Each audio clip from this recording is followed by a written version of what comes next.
کہ بچوں کو حلال کھلاتے ہوئے حلال حلال حلال، رشوت، سود، چوری، ڈاکہ، حرام یہ نہیں، حلال، بچوں کو حلال کھلاتے ہوئے جو ہاتھ ایسا ہو جاتا ہے اس پہ جہنم کی آگ حرام ہو جاتی ہے۔ لیکن ایک مائنڈ سیٹ بن چکا ہے ہمارے ہاں کہ بس یہی دینداری ہے۔ مکمل دینداری بنتی جب اس کے ساتھ دنیا کے معاملات اور اخلاقیات درست ہوتے ہیں، پھر جا کے وہ مکمل دین بنتا ہے۔ اچھا، جس نے ان 4 شرطوں کے ساتھ دنیا کو کمایا تو کیا ہوگا بھائی؟ تو فرمایا لقی اللہ یوم القیامہ ووجہہ مثل القمر لیلۃ البدر، قیامت کے دن یہ اللہ کے دربار میں ایسے پیش ہوگا کہ اس کا چہرہ 14ویں رات کے چاند کی طرح چمک رہا ہو۔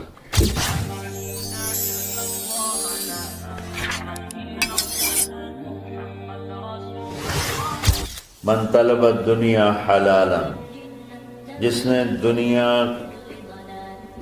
کمائی حلال، کاروبار کیا، نوکری کی، تجارت کی، زراعت کی، کوئی بھی ریڑھی لگائی، چھابا لگایا، سائیکل پہ منیاری بیچی، جو بھی کیا، من طلب الدنیا حلالا، جس نے دنیا کو طلب کیا حلال راستے سے، سعین علی اہلہ، اب بھائی کیوں کماتے ہو؟ کہا جی بچوں کو کھلانا ہوتا ہے اس لیے۔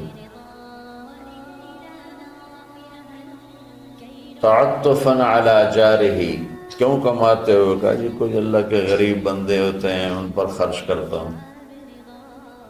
استعفافا عن المسئلہ، کیوں کماتے ہو؟ کہا جی کسی سے سوال نہ کرنا پڑے۔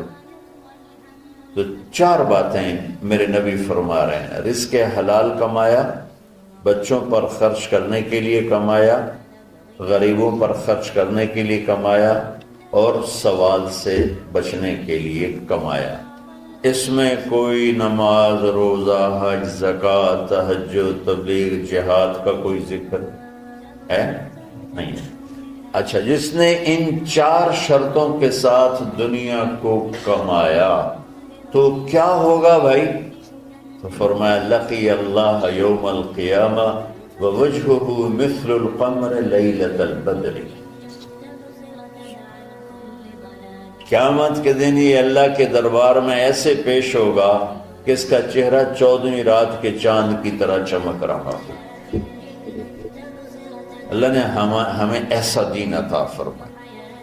حضرت سعد بن معاذ رضی اللہ تعالیٰ عنہ آپ کی محفل میں بیٹھے ہوئے تھے تو وہ دہاڑی کرتے تھے، مزدوری کرتے تھے اپنے باغ میں خود ہی۔ تو آپ کے ان کے ہاتھوں پہ نظر پڑی تو ہاتھوں میں مزدوروں کے نا ہاتھ سخت ہو جاتے ہیں، بہت ہارڈ ہو جاتے ہیں، وہ کسی چلا چلا کے ہاتھوں سے کام کرتے۔ تو آپ نے دیکھا تو ان کے ہاتھ بڑے سخت۔ آپ نے ان سے پوچھا سعد یہ تیرے ہاتھوں کو کیا ہے؟ کہا یا رسول اللہ خود ہی مزدوری کرتا ہوں بچوں کا پیٹ پالنے کے لیے، تو وہ کام کرتے کرتے میرے ہاتھ ایسے ہو گئے ہیں، ٹھیک ہے، تہجد پڑھتے پڑھتے میرے ہاتھ ایسے ہو گئے ہیں، ذکر کرتے کرتے، روزے رکھتے رکھتے، حج کرتے کرتے، عمرے کرتے کرتے، یہ بہت بڑے اعمال ہیں، میں ان کی کوئی تضحیق نہیں کر رہا ہوں، نفی نہیں کر رہا ہوں، دین کے کس سے عمل کو چھوٹا نہیں سمجھنا چاہیے، لیکن ایک مائنڈ سیٹ بن چکا ہے ہمارے ہاں کہ بس یہی دینداری ہے۔ یہ وہ عمرے کر رہا ہے، کوئی حج کر رہا ہے، کوئی دیگیں چڑھا رہا ہے، تو اس کو دینداری ہے بھی صحیح، اس میں بھی کوئی شک نہیں، ہے بھی صحیح، لیکن ادھوری دینداری ہے۔ مکمل دینداری بنتی جب اس کے ساتھ دنیا کے معاملات اور اخلاقیات درست ہوتے ہیں، پھر جا کے وہ مکمل دین بنتا ہے۔ تو آپ نے دیکھو میری طرف، آپ نے سعد کا ہاتھ یہاں سے پکڑا اور سب کو دکھا کے اس کو بوسہ لیا، پھر ان کا ہاتھ یوں دکھا کے فرمایا کہ بچوں کو حلال کھلاتے ہوئے حلال حلال حلال، رشوت، سود، چوری، ڈاکہ، حرام یہ نہیں، حلال، بچوں کو حلال کھلاتے ہوئے جو ہاتھ ایسا ہو جاتا ہے اس پہ جہنم کی آگ حرام ہو جاتی۔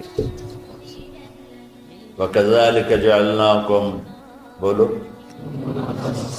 امتن، کہ ہم نے تمہیں معتدل اعتدال والی دنیا امت بنایا ہے، نہ دنیا میں ایسے لگو کہ دین برباد ہو جائے، نہ دین میں ایسے لگو کہ دنیا معطل ہو جائے۔ جیسے میں نے ایک حدیث پڑھی تھی، آپ نے فرمایا کہ دین میں غلو سے بچنا۔ غلو مطلب کہ اس طرح لگنا کہ بچوں کا پتہ نہیں، بیوی کا پتہ نہیں، گھر کا پتہ نہیں، کام کا پتہ نہیں۔ یہ عیسائیت میں تو بزرگی ہے، ہمارے دین میں بزرگی نہیں ہے۔ یہ انتہا پسندی ہے۔